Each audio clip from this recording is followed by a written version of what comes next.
वास्तु में भी कुछ उपाय हैं जो करके हम लोग अपने रिश्तों को बेहतर बना सकते हैं। बिल्कुल बिल्कुल, और बहुत सिंपल उपाय हैं।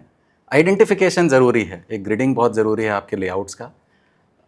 E6 की मैंने एंट्री की बात की कि E6 की एंट्री अगर होगी तो आपको रिलेशनशिप्स में प्रॉब्लम आएगी, और कई डिवोर्स केसेस मैंने देखे हैं E6 की एंट्री की वजह से। तो अब अगर इसके रेमेडी की हम बात करें तो E6 की जो एंट्री है वो प्योरली रेमेडिएबल एंट्री है, आराम से उसकी रेमेडी हो सकती है। हमें सिर्फ एक ग्रीन कलर का टेप लगाना है उस जोन में। ईस्ट ऑफ साउथ ईस्ट के जोन में ये आता है, ईस्ट और साउथ ईस्ट के बीच में ये एंट्री बनती है। यहाँ पे ग्रीन कलर का टेप लगाना है, टेप सामने दिखता है। अगर हम टेप नहीं यूज़ करना चाहें तो हम एक स्टील का स्ट्रिप लगा सकते हैं, ग्राइंडिंग करके स्टील की स्ट्रिप को वहाँ लगा सकते हैं। तो एक सिंपल रेमेडी ये है। एक हमने डिस्कस किया था कि हस्बैंड वाइफ को एक दूसरे के लिए टाइम नहीं मिलता है, स्पेशली अगर साउथ ईस्ट के डायरेक्शन में उनका बेडरूम होता है, बेड उनका साउथ ईस्ट के डायरेक्शन में होता है, और एंगर इश्यूज़ भी बढ़ जाते हैं। तो वो क्या है, अग्निय कोण है, अग्नि की दिशा है। तो अग्नि की दिशा को कम करने के लिए, अग्नि के पार को कम करने के लिए उस दिशा में हम येलो कलर के बेडशीट्स यूज़ करते हैं, अर्दी कलर के बेडशीट्स यूज़ करते हैं। अर्थ एलिमेंट जो है कंट्रोल करता है अग्नि को। जब कहीं आग लगती है तो बालू डालते हैं, अर्थ डालते हैं, तो अर्थ एलिमेंट कंट्रोल करता है, इसीलिए हम येलो कलर की बेडशीट्स यूज़ करते हैं। येलो कलर की बेडशीट्स, कंबल येलो कलर की यूज़ करेंगे, ये इश्यूज़ रिजॉल्व हो जाएंगे। फिर हमने बात की थी बुरी आदतों की, कि बुरी आदत की लत लग जाती है। तो बुरी आदत की अगर लत लग जाती है तो मैंने बताया था कि भृंगराज की दिशा साउथ ऑफ साउथ वेस्ट को हम यूज़ करते हैं।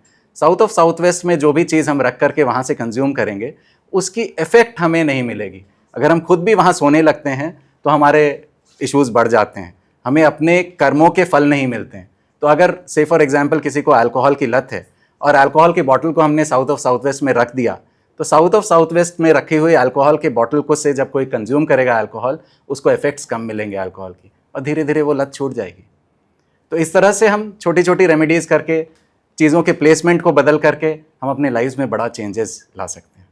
साकार जी ने जैसा कि मुझे बताया कि वास्तु के कुछ खास उपाय बताए हैं जो कि हमें, हमारी ऑडियंस आप ज़रूर करना।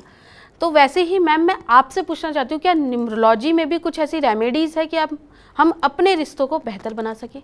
डेफिनेटली सोनी जी, अगर हम चाहते हैं कि अगर कोई भी कपल न्यूमरोलॉजी के हिसाब से अपनी डेट ऑफ बर्थ में देखे कि रिलेशनशिप के इश्यूज आ रहे हैं और उनको रिजॉल्व करना चाहते हैं, तो सबसे पहले दोनों डेट ऑफ बर्थ में, हस्बैंड एंड वाइफ दोनों की डेट ऑफ बर्थ में मूल्यांक और भाग्यांक दोनों की रेमेडीज़ करना वेरी वेरी इंपॉर्टेंट। उसके अलावा हम ये देखते हैं कि क्या ट्रबल एरियाज़ हैं, मतलब किसकी डेट ऑफ बर्थ में क्या ट्रबल एरियाज़ हैं।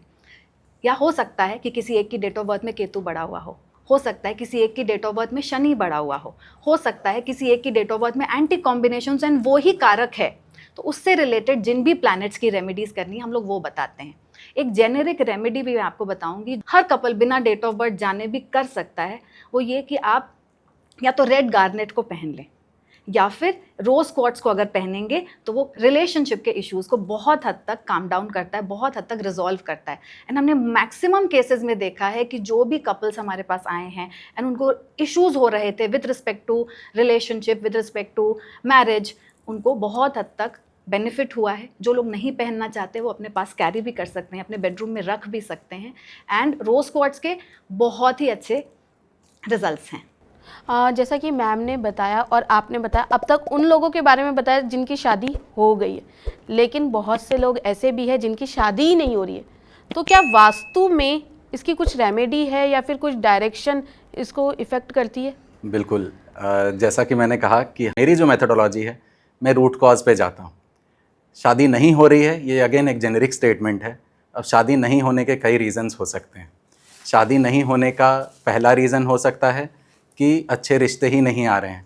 हमें अपनी बिरादरी से जो सपोर्ट चाहिए या मैट्रिमोनियल साइट से जो हमें सपोर्ट चाहिए, वो सपोर्ट ही नहीं मिल रही है। तो एक्सटर्नल सपोर्ट के डायरेक्शन नॉर्थ वेस्ट को हम लोग देखेंगे। नॉर्थ वेस्ट के डायरेक्शन को वायव्य कोण भी कहा जाता है, वो एक्सटर्नल सपोर्ट की जोन है। तो एक्सटर्नल सपोर्ट किसको चाहिए, लड़के या लड़की को चाहिए एक्सटर्नल सपोर्ट, तो उनके बेडरूम को भी हम नॉर्थ वेस्ट के डायरेक्शन में शिफ्ट करेंगे। और नॉर्थ वेस्ट के जोन को हम देखेंगे कि वहाँ कोई प्रॉब्लम तो नहीं है, कोई टॉयलेट किचन तो नहीं बना हुआ है, उसकी सिंपल रेमेडीज़ करेंगे। उसके बाद नेक्स्ट स्टेप क्या होता है, रिश्ते आ गए, नेक्स्ट स्टेप होता है कि बात इनिशिएट होनी चाहिए। कई बार रिश्ते बहुत आ रहे होते हैं, इनिशिएशन ही नहीं होता है, ना लड़की वाले फ़ोन करते हैं ना लड़के वाले फ़ोन करते हैं। बिल्कुल सही बोला। तो अब इनिशिएशन के लिए साउथ ईस्ट की डायरेक्शन रिस्पॉन्सिबल है, क्योंकि साउथ ईस्ट की डायरेक्शन वो स्पार्क देती है कि आप नया काम करें, और साउथ ईस्ट के डायरेक्शन में आपने जल तत्व डाल रखा है। मैंने एक घर में देखा कि उन्होंने साउथ ईस्ट के डायरेक्शन में वाटर फाउंटेन लगा रखा है, जो कि आपने अग्नि में बिल्कुल जल को डाल दिया है। तो अग्नि में जल को डाल दिया और वाटर फाउंटेन जैसी छोटी चीज़ उसको रिप्लेस कराया और इनिशिएशन स्टार्ट हो गई। इनिशिएशन सिर्फ इसी रेस्पेक्ट में नहीं, बिजनेस के रेस्पेक्ट में भी नए अपॉर्चुनिटीज़, नई कार्य करने की एक ताकत मिलती है। फिर इसके बाद साउथ वेस्ट की डायरेक्शन इनिशिएशन हो जाती है, उसके बाद वो कपल में कन्वर्ट नहीं होते हैं, वो रिलेशनशिप्स में कन्वर्ट नहीं होते हैं, तो साउथ वेस्ट की डायरेक्शन रिस्पॉन्सिबल है। तो इन डायरेक्शंस को हम देखते हैं, यहाँ रेमेडीज़ करवाते हैं और चीज़ें बनने लगती है। इम्पॉर्टेंट है कि हम रूट कॉज आइडेंटिफाई करें, रूट कॉज आइडेंटिफाई करके ही उस रूट कॉज पे एक्चुअल अच्छा सा एक ट्रीटमेंट करें, सिम्टोमैटिक ट्रीटमेंट करें। घर में जाकर के सब डायरेक्शंस को सब सही करने की ज़रूरत नहीं है। हम जाकर के प्रॉब्लम समझते हैं, प्रॉब्लम समझने के बाद उसकी रूट कॉज आइडेंटिफाई करते हैं और रूट कॉज पे काम करते हैं। क्या आप लाइफ में स्टक महसूस कर रहे हैं? क्या बहुत मेहनत करने के बाद भी आपको लाइफ में रिजल्ट्स नहीं मिल रहे हैं? तो हो सकता है कहीं ना कहीं आपके प्रेमाइसेस का वास्तु आपको इम्पैक्ट कर रहा है। नमस्कार, मैं हूं साकार मोहता, आपका वास्तु कंसल्टेंट एंड कोच। मैं आप लोगों के लिए लेके आया हूं एक प्रोफेशनल वास्तु कोर्स, जिसमें हम सीखेंगे पंच तत्वों को, 45 देवताओं को और 16 दिशाओं को अपने घरों में, अपने ऑफिसेज में कैसे बैलेंस करना है। तो इस प्रोफेशनल वास्तु कोर्स को करके आप ना सिर्फ अपने लाइव्स को एनहांस कर सकते हैं, बल्कि एक प्रोफेशनल कंसल्टेंट बन के आप लाखों लोगों को हेल्प कर सकते हैं और नेम, फेम एंड सक्सेस कमा सकते हैं। तो देर किस बात की, अभी कॉल करें और रजिस्टर करें मेरे प्रोफेशनल सक्सेस वास्तु कोर्स को।